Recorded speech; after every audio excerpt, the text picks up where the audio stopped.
So we're going to be talking about whole farm management from startup to sustainability, and it is very thin and has a lot of pictures in it. A lot of pictures of a few people who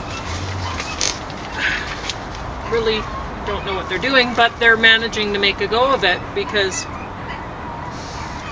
they found their little niche and they know how to market. So now I wouldn't recommend this book, and I wouldn't recommend that anybody learns how to farm from something like this or from people like that, honestly. But because this doesn't even begin to tell you what you should know to get started. But I found something interesting when I was in university, and I wanted to study organic farmers and who was doing it, who was doing organic farming back then. And it turned out that for the most part, the people who were doing it did it because they were making more money doing it, not because of any other reasons. And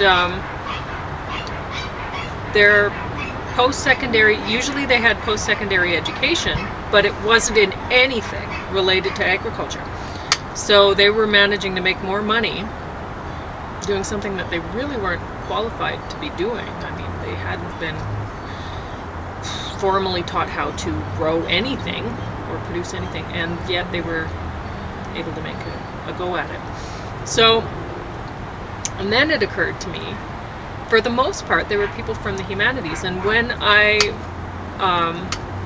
then I started noticing further that the humanities was just full of yellows in academia. And the way that they're successful is because they've successfully marketed themselves as organic farmers, even though this is not the answer. The kind of people that you think, okay, well, I'm going to make the world a better place by buying their products. No, you're going to make the world a better place by growing your own. That's how you're going to do it. And this is not the answer. But I know a lot of people, I used to be fooled by it too. I really thought that they were doing something awesome and heroic, you know. But it's actually the reason that we're not producing things for the most part like that is because our population's too high. So unless you're going to address population problems, and no, it wasn't the baby boomers. You can look at maps of the world and figure out where the population problems are. Honestly, you can look into actual data and figure out who's causing the trouble. This is true. Now you can tell who has caused the trouble, but that was before we knew there was a problem. Yeah. But once we knew there's a problem, we knew in the 70s. You know, sadly, it's been a long time. You know, like I know firsthand. You know? And there were books like The Limits to Growth, and that included population growth. So I even bought that book. About 74 when it was put out, or roughly. But it hasn't been.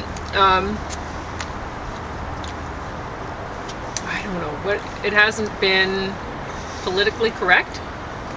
It hasn't been in fashion to talk about population growth issues. Yeah, isn't that amazing? So, that's anyway. Because you can't blame the West for it, you know? Because the place that's been the most responsible has actually been the Near East, which would be like Eastern Europe. They actually had what we should be having all over the world, which is a decrease, a nice, healthy decrease in population. But instead, it's just like wildly out of control. So anyway, what this book if you bother to read it, which I wouldn't recommend it. I mean, you saw how thin it was, and the whole back is devoted to just pages of like worksheet stuff for you to answer some yellow questions. And anyway, Waste your time? Is that Yeah. what you're talking about? Okay. yeah, that's what I'm talking about. So anyway, what it's about is marketing, and discussing. They discuss how you should name your farm and come up with the logo and stuff like that, and market yourself as whatever. And they give you a whole bunch of value words. So I'll just read my notes. Page 26, building social capital. 1. Assess resources you can share with community, property, infrastructure, products generated on farm, yourself, like your labor. Know your neighbors, community, and have ways to work with other farmers and social network creation. So a lot of the time with marketing, well, they always say it's not what you know, it's who you know, right? And so if you're a yellow, that's a common yellow kind of saying. Oh, absolutely. It's not what you know, it's who you know. No. And unfortunately, this is how our society's been running, is yellow. It's who you know. And that's how they're marketing this sustainable farm thing, is get to know some people and say, okay, well, I know such and such, and they grow pumpkins. I'm gonna market myself as a radish grower, specializing in Asian cuisine or something. Whatever, right? And so,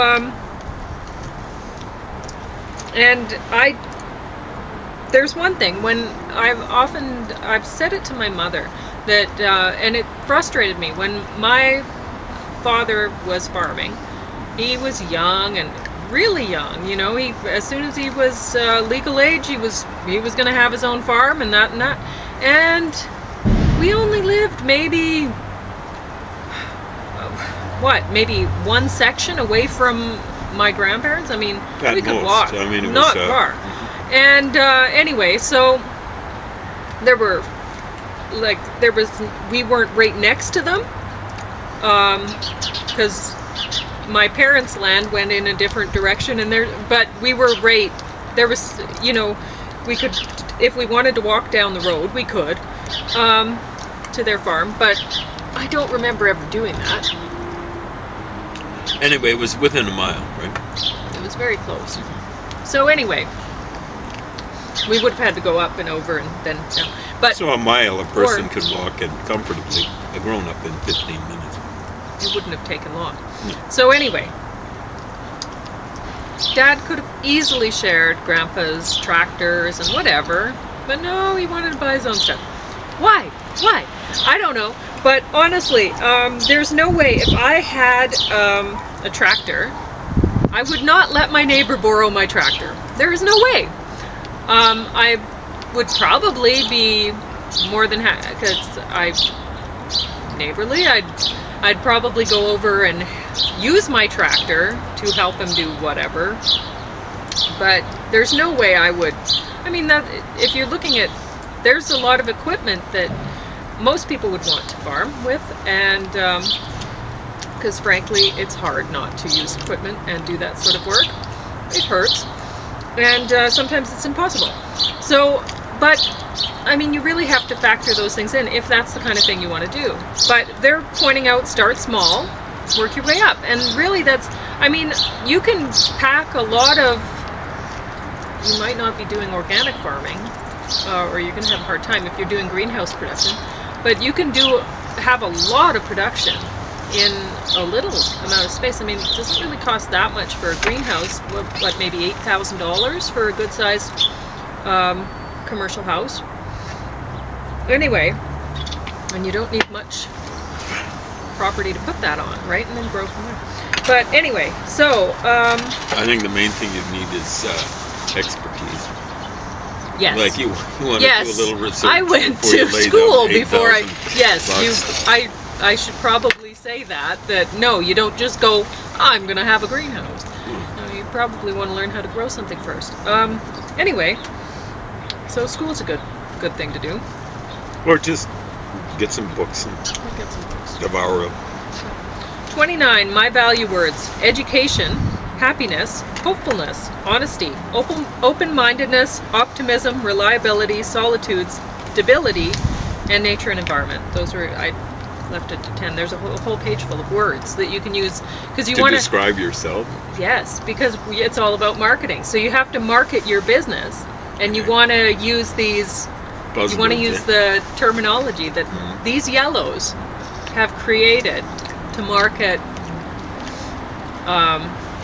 sustainable farms. Marketing is a very yellow thing. Very, yes. That's And then basically there, what they're all about. yes, 32, setting goals. You set SMART goals, so specific, measurable, attainable, relevant, timely. 52, think big, start small. 67, irrigation, replace novels every 4 years at least. 72, drip irrigation is expensive and complex, but there's benefits. Efficient water use, reduced weed growth, lower energy costs, low labor requirement, and minimum maintenance costs. And honestly, I think really drip irrigation is the only sustainable way to do it. We're looking at the future of water scarcity. So if you're not doing that, you're not running a sustainable farm. Last time I checked, 2 countries in the world did it. Hopefully that number's been up now. Australia and Israel. And I don't see why. You can see why Australia would have water problems. Same thing with Israel. But all sorts of other countries. Australia doesn't really have neighbors, but around Israel, complaining about water, complaining about Israeli water misuse. Oh, they're frightened. Well, birds do that. I wonder what about. Who gets first row at the feast? There's a ton of them up there. I know, News yeah. is getting out. You got more Well, we're gonna have to birds fill it. watching than people. We should go today after school And get fill some the birdseed. yeah. I think they see the food here and they say, "Man, Yeah, I like, know. this That's looks awesome." we're It's teasing them. it would be a tough time of year for them, right? Yeah, 153. Maintain both paper and electronic copies of all sales, invoices, payments received. 167. Be cautious about borrowing, but don't undercapitalize the business. Many businesses fail because they're undercapitalized.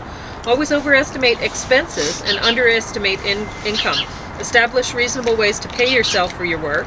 Emphasize production of most profitable crops. Page 195. Estimated 1.5 million fungal species, but only 10% can colonize living plants. Most are symbiotic, mycorrhiza and chanterelles, or decomposers, brown and white wood-rotting fungi. Some fungi can strangle plant parasitic nematodes. Plant disease fungi often interfere with metabolic functions of the plant. Oomycetes? Water molds such as Phytophthora infestans, light blight of potatoes and tomatoes. Plasmopara viticola, grapevine downy mildew, Pythium ultimum, seed rot and damping off. Now, when I was studying horticulture, I was not taught about this in my CDs stuff. No. So this has come since my education. So it's a type of they were- fungus with No, eggs. apparently not. They're on their own. So Okay. they were once thought to be fungal types, and that's what I had learned, but they're not anymore, I guess. Okay. So bacteria, single-celled microorganisms, some good, some bad. Viruses need a host plant to complete life cycle. They're nucleic acid with protective protein shell, but need host RNA for energy and reproduction. Viruses are a mobile outside host and require vector transmission. 213, buffer strips, border of permanent vegetation, windbreaks may be considered type of buffer strip. 246, Oregon and some other states allow farmers who only want to sell pickles and preserves under $20,000 a year the right to do it without being licensed as food processors. The list includes syrup, jams, preserves, jellies, canned fruit, pickles, chutneys, relishes, sauerkraut, and some sauces. Otherwise value-added, shelf-stable products can only be produced with compliance of extensive food safety regulations and licenses. Farmers don't typically need a license to sell fresh, unprocessed fruits and vegetables, since most processing licenses allow farmers to sell their products. So, now, I'm going to mention the buffer strips. Now, I think buffer strips are awesome, and it's unfortunate, but we've moved away from buffer strips in Canada for the most part. They and have. Yep, Yeah. they've been mowing down the buffer strips, and I think it's happened in the United States too. And this Of is course. where this book was put out. But because the farms have gotten bigger, and they just want to keep going the same.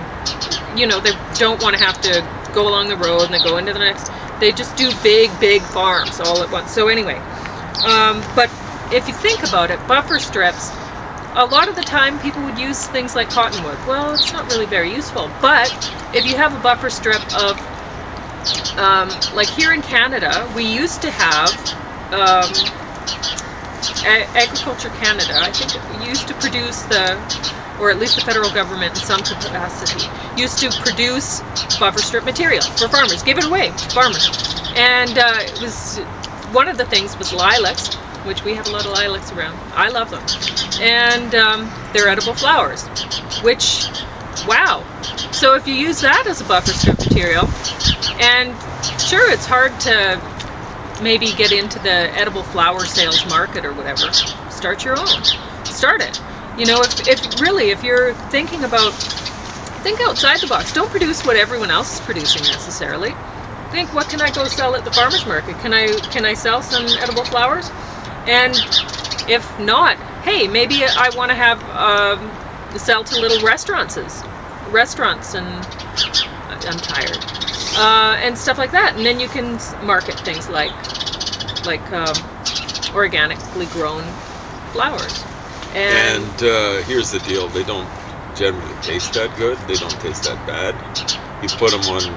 The thing is, they look great on salads. Yeah, They look exactly. great. Add color to salads. So Yeah. anyway, so there's things like that, right? So you can grow a buffer strip of things that are edible, but not necessarily really common, at least for sales for food. I mean, how many people eat lilacs, right? But how many people might want to have some hawthorn or sea buckthorn or something like that, right? These things can be great buffer strips for they're drought tolerant species, and So they're not going to chew up a lot of water, and they'll grow yeah. in relatively bad conditions. They serve as pretty good. Do you want to talk about that Midian farm? We watched a video on Midian farm. James wanted to Midian talk farm. about Do you want me to pull the thing out of? Good talk. Well, yeah, it's kind of related, isn't it? So it was from 71 to 77, not the 1800s, the 1900s. You might think 1800s because they did not use any internal combustion engines, right? Is that not the case? Weren't they plowing with horses? I believe they were plowing with horses. So they were Christian, I gather, right? Some sort of religion.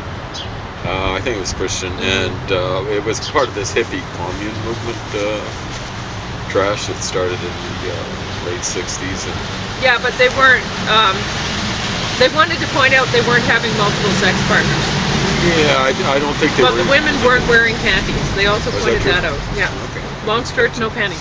Yeah. I don't think they were into drugs. What happened was I started noticing in the music with Jesus Christ Superstar, My Sweet Lord, and what else was it? Spirit in the Sky, I think, which was being ironic about it. But there's something about the 1970, I should say, not the 70s, but 1970, where religion started to, it was like the Empire Striking Back. Now, I was lucky because some of my relatives had become kind of like pre-millennials. They thought the world was going to end. And so they headed up north of Vancouver, not far enough. They thought Vancouver was going to get hydrogen bombed and they'd be the last living. But I noticed that they'd had burned out hippies dropping in, right? So this was like in 68, 69. Well, not so much 68, but 69 and 70. I think they were a little too inaccessible in 68. They moved to a different place across the Fraser Canyon from what was then the Trans-Canada Highway. So, but they were served by railroad, so it was a railway siding kind of like, and I think there was some existence of. So they had people dropping in that were, had been dropping too much acid, that dropped out, and dropped out from the acid scene. So you had all these hippie casualties, and it was going to happen. It's amazing how silly the thing was, and I guess it shouldn't be so amazing that it started falling apart so quickly. So people are looking for some sort of refuge from this disaster they've made of their psychological lives, maybe social lives, physical lives too, And they were looking for alternatives. So it's just a weird sort of thing. It was creepy, like I was giving up the religion that I was raised in. I hadn't quite given up officially, but I was getting to the point where I said it's got to happen one of these days. And I think my brother gave it up in 1970 and stuff like that. And here these people are flocking to it. And I first really noticed it locally in 1971. Went up to opening weekend. That's a May Day weekend. Victoria Day weekend rather in May. So it's around the 20th, 21st of May, 18th of May. It depends. It's a Monday, right? And that's when they traditionally opened Waterton Park. And it was just like Woodstock on wheels, like when you went up there. But I can remember being there, and I thought it was going to be cool if there was this kid, You've been to the town site, right? Waterton's there. A bunch of people listening. He's playing guitar really well. It's not, this is good. Folk type music. And he's singing, what is it? A James Taylor song. So it's, how does it go? It's something. You just can't kill for Jesus. There's a well on the hill, let it be. Everyone's talking about the gospel story. He goes on and on and on. But he did, that was just to rope us in. And then he started singing Christian songs. And this is creepy. So I think it was around that year, Fear and Loathing in Las Vegas comes out. And, it starts out with the alter ego of Hunter S. Thompson heading down to, I guess it's Las Vegas, and the convertible, and they pick up a hippie. Is it his attorney? I can't remember who's with him in the convertible at that point in time. And they pick up a Jesus freak, and they're playing Sympathy for the Devil over and over and over again on their tape machine, and the Jesus freak is just freaking out, right? So again, this Jesus freak thing, I'm going, what is this? Where is this coming from, right? But these poor Midian people, how it lasted 6 years, which is amazing. This one woman, poor woman, has a nervous breakdown, and I think or people were blaming her, but they were having trouble with their food, right? Didn't their food fail the first year or something like that? I don't know. She had the breakdown in the wintertime when the food would The people in Midian Farm, they came from Toronto. And they were saying in the video they were a reaction to what was going on in Toronto. Well, none of them seemed to know what they were doing. They didn't seem to have any kind of plan. Like they just decided, we're going to go out and farm. And like it's easy or something. All of a sudden, we don't know anything about farming, but who needs to know anything? And so it wasn't working out so well for them. They had some weed problems and stuff like that. They didn't know what they were doing at all. And they really had no business just starting out like that. How you learn how to do anything is you make sure that you're humble about education and about what other people do, Exactly right. And there's two ways. Then you learn. It's several people have said, I've got this book of sayings, and it's in different languages. Fools learn by experience. Yeah. Many different languages. They said fools learn by experience, and that's what these people did. Yeah. Instead of asking other people, and so reading there's this stuff, one guy. taking He's courses. it's focusing on this one guy who's a part of the Median group, and he's talking about how he visited some geodesic dome, and he decided, I want to build a geodesic dome, and it shows a whole bunch of people working on the thing, and I'm like, you want to build it, eh? And all these people, so somehow he's roped in a whole bunch of people to help them work on. It's like Tom Sawyer getting his friends to paint his fence. Yeah. He's, Yeah. Hey, So that's anyway, he hey, figures guys, out, thanks for it's a chipping lot in. harder to make a geodesic dome than he thought. Anyway, and the things leak and all that. Whatever. Yeah, I'm It's still surprised was they actually standing got like it. when Yeah. they reunited, but they were saying it was leaking way back when. What do you expect? You know, like So they there's have a these reason why we wild put ideas. roofs on houses, right? You know, like one of the worst things you want to do when you're buying a house is buy one with a skylight Yeah. in it, right?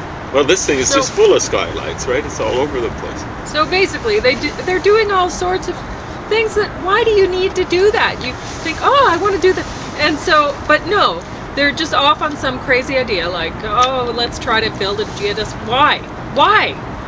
You still haven't figured out how to grow your food properly. Mm-hmm. So anyway, and they're talking about, oh, if we had money, well, they had a video camera back then. Mm-hmm. Like, so, I don't know. They didn't know what they were doing at all. They had no business farming, and Which it's is their sad own business. for all Except the they people have that kids. they roped in. Yeah, And yeah. it's their own business, except they've got kids, Hmm. so they had no business to do that. No, and I mean, it's people like. So there's this guy. He has this idea about building geodesic dome, and you see at near the end of the video, they're singing and playing. He's playing the guitar. Was that and him? I think so. Okay, he was. And so he's playing the He's guitar. a pretty good guitar player. He played Yes. piano too, pretty good. I Not don't a bad know. singer. I don't remember. But anyway, and it's kind of a call and response sort of thing. So he's like, I don't remember what he was saying.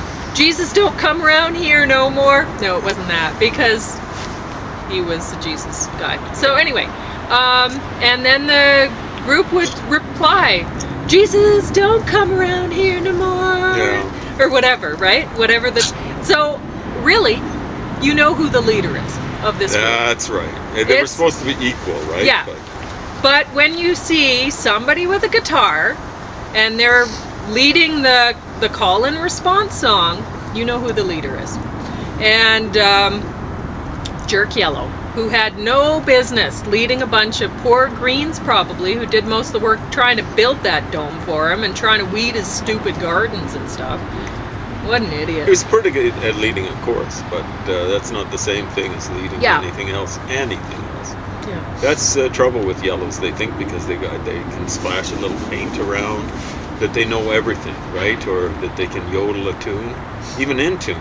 They think that they can anything that they yodel goes, including spoken stuff about anything. It's amazing how stupid they are, how they don't realize what Arrogance they can. really stops people from learning. Because and what that ends up being is pretentiousness, Yeah. which is arrogance pretending to be something more than it is. So that's stunning. So anyway, I wouldn't recommend Midian Farm unless you. Well, A little it's bit. you can see another. It's like Woodstock too, like another big failure. Woodstock produced some good music. So did this little commune. Some pretty good music. They actually sang in tune on like most Christian Yes. groups. I know it was amazing listening to the yodeling that was happening. We were supposed to do the religion I was raised in. No instrumental music. There's an advantage to instrumental music because it kind of drowns out some of the people. But you'd be going, wow, oh man, it sounds like cats caterwauling in the middle of the night. It's pretty bad. So there you go.